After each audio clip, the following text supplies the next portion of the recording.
Now that we've been through some elementary examples of the chain rule using the inside-out approach, I'd like to talk about some more advanced uses of the chain rule using the outside-in approach. So the outside-in approach is very useful for multiple applications.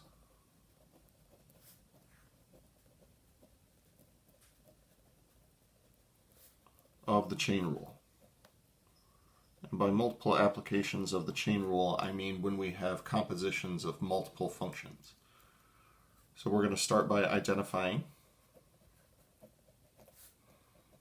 the outermost function.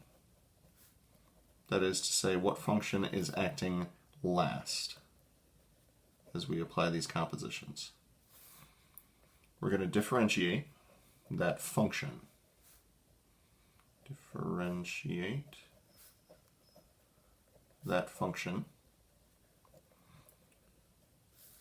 and the input is going to stay the same.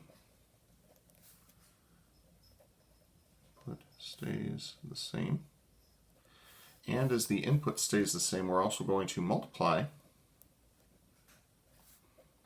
by the derivative of that input. Now this is going to go back to one of the alternate forms of the chain rule, where we express the derivative in Leibniz notation, and we express the composition in Newton's notation. So what this is saying is identify the outermost function, in this case f, and we're going to differentiate that function. The input is going to stay the same. So whatever was the inside function to that outside function stays the same. Then we multiply by the derivative of whatever that inside function was. Now there is a quick corollary to this version of the chain rule.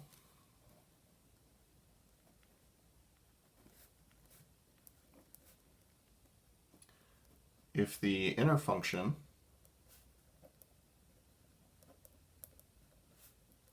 is linear, that is to say, if we are differentiating with respect to x, f of mx plus b. The way this will work is, if we keep everything consistent with up here, we're differentiating that function, leaving the input the same, and then multiplying by the derivative of the inside. But the derivative of something linear is simply going to be the slope of that thing. So to simplify, we could call this m times f prime of mx plus b. For a quick example of this, I would like to consider the function f of x is equal to the tangent of 2x minus pi. Now, pi does count as a constant here, so this inside function would be linear in this case. So in order to differentiate this using the chain rule, we start with the outside function, which is the tangent function.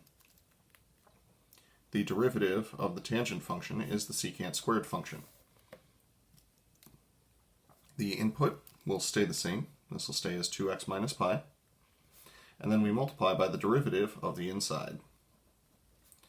And the shortcut that we pointed out just a moment ago is that this derivative is simply going to be equal to whatever the slope was. So with that in mind, this derivative would be equal to 2 times the secant squared of 2x minus pi. And we'll do some more complicated examples in our next video.